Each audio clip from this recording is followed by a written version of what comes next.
Same alarm, same routine. You're not living 365 days this year. You're living one day 365 times. And the most terrifying part, you've gotten good at it. So good that you've forgotten this isn't living. It's just sophisticated sleepwalking. When did you stop being the main character in your own life? When did you become background noise in your own story? More importantly, what would happen if you woke up? I know why you don't. You keep going, working, watching, posting, pretending, telling yourself it's fine, that this is just how life is. But deep down, you already know. You're not living. You're just maintaining. And that awareness, that uncomfortable, restless awareness, that's where your real life begins. Maybe your life looks fine on paper. You go to work, you come home, you scroll, you sleep. You smile when you should, you laugh when it's expected. But deep down, there's a question that keeps whispering. Is this really it?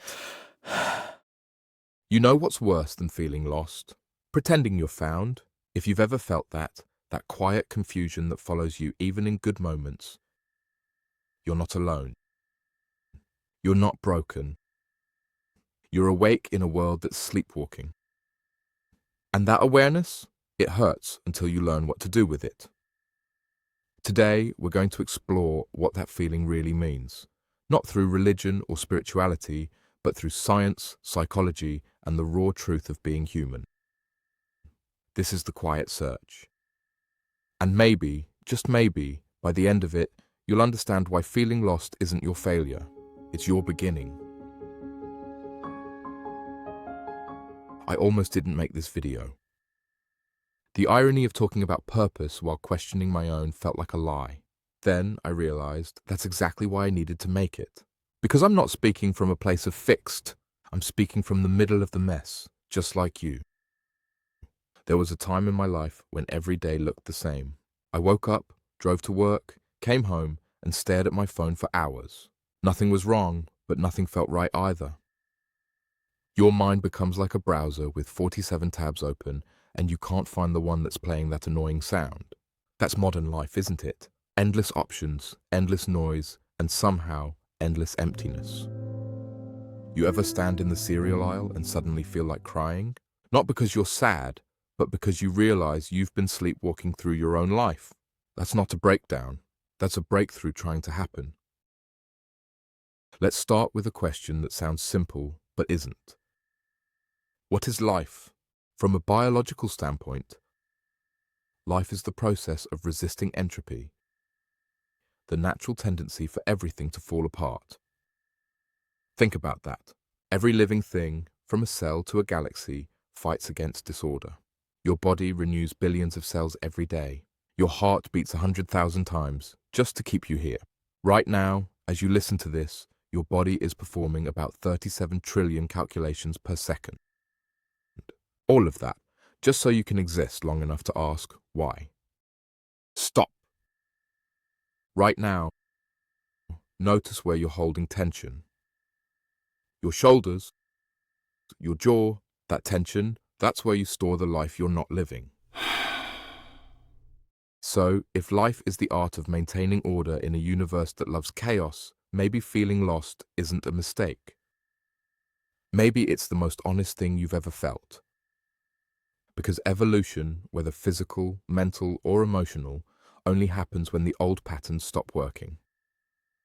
Every time something in you breaks down, it's an opportunity for something new to emerge.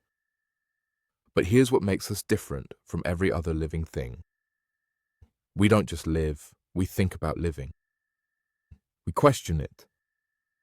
We need it to mean something.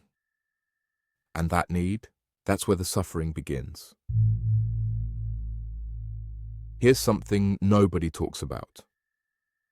We're the first generation in history that has everything and feels nothing. Psychologists say humans are the only species aware of their own mortality.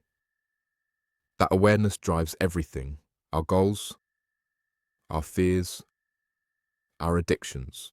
We build, chase, and consume to outrun the feeling that one day everything ends. But if you strip all of it down, The cars, the careers, the curated lives, what we really want is simple. Happiness. The problem is, we've confused happiness with stimulation. Your brain has this ancient reward system that releases dopamine when it anticipates pleasure. Not when you get pleasure. When you anticipate it.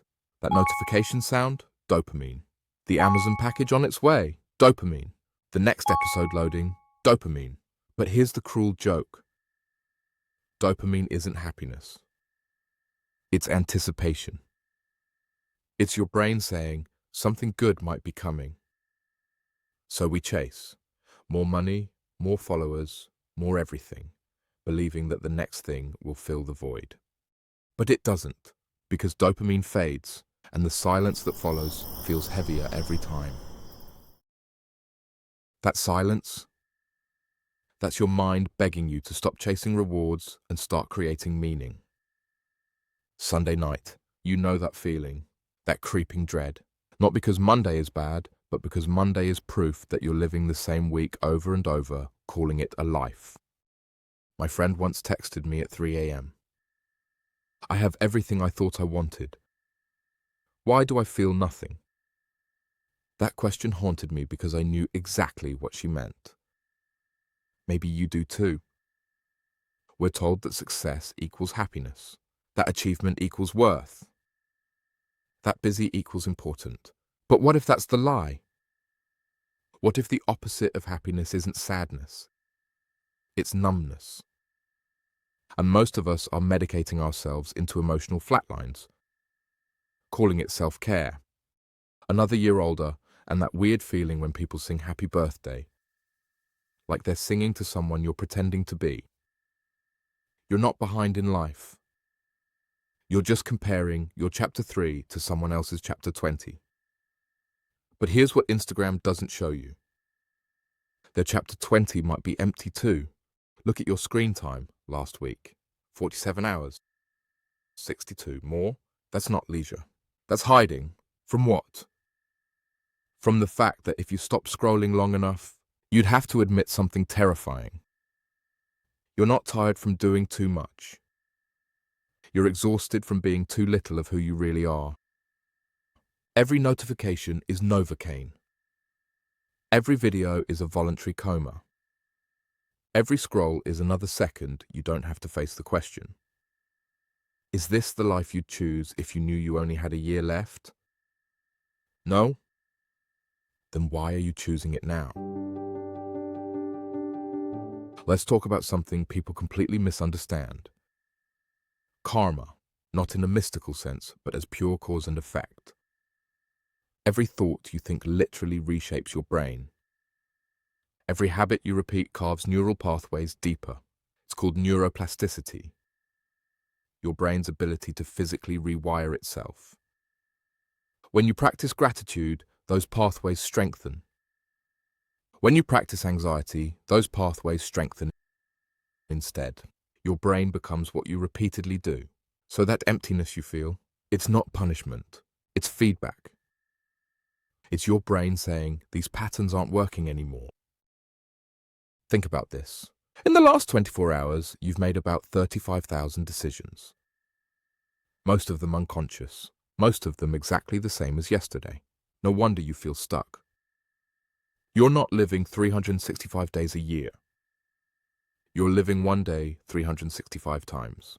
But here's the beautiful thing about neuroplasticity. Your brain can change at any age. One different thought, one different choice, one different response. That's all it takes to begin. Close your eyes for just 3 seconds. Listen.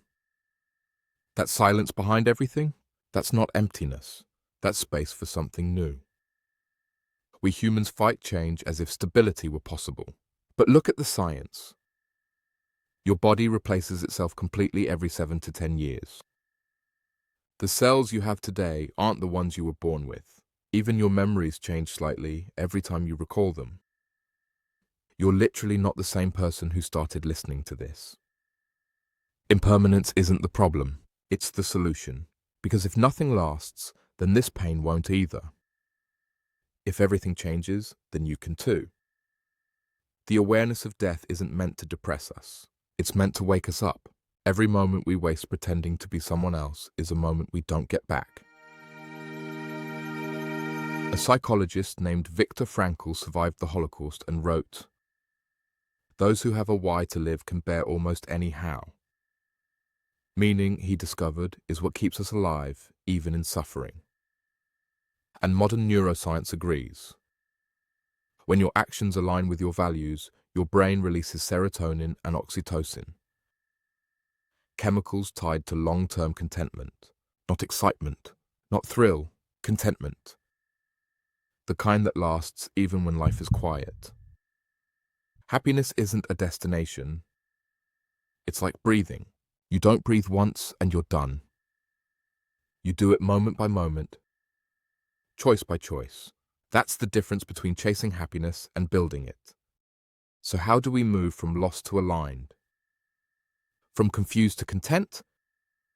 Not through grand gestures, through tiny, almost invisible shifts. The 2-minute morning protocol. Tomorrow morning, before you check your phone. Minute 1. Write one thing you're genuinely curious about today, not a goal, a curiosity. Minute 2. Set one tiny intention, not what you'll achieve, how you'll be. That's it, 2 minutes. Your brain starts rewiring that fast. The 5, 4, 3, 2, 1 reset. When you feel that emptiness creeping in, name 5 things you can see, 4 things you can touch, 3 things you can hear, 2 things you can smell, 1 thing you can taste. This grounds your prefrontal cortex and calms your amygdala. It's not meditation, it's neuroscience. The Sunday experiment. Every Sunday, try one tiny new thing. Week 1, take a different route home. Week 2, have one conversation with no phone visible. Week 3, eat one meal in complete silence. Week 4, write a thank you note to someone from your past. Document what you notice. Not what you achieve, what you notice. As I record this, my anxiety is at a 6 out of 10. I've rewritten this section 12 times. Because how do you capture the feeling of being human in words? You don't. You just try. And maybe that's the point. That emptiness you feel, it's not because you're failing. It's because you're evolving. And evolution is uncomfortable. The butterfly doesn't know it's becoming a butterfly when it's soup inside the chrysalis.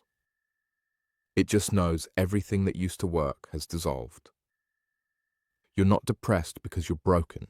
You're depressed because you're transforming, and transformation requires the death of who you used to be.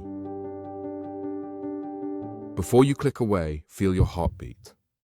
That rhythm, it's been keeping you alive this entire time without you asking it to, without you managing it, without you earning it.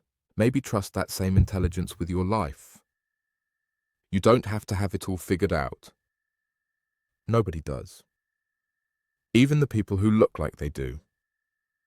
You just have to take one conscious breath. Make one aware choice. Have one real moment. Because happiness isn't some distant destination you'll reach one day. It's not in the next achievement, the next relationship, the next anything. It's in this breath, this moment, this choice to be here, fully, even when it's uncomfortable. If you're still listening, something in you is ready to change. Maybe not all at once, but enough to begin. Tonight, when you stare at that ceiling, it won't be empty. It'll be full of possibility. Because now you know, you're not lost. You're just between versions of yourself.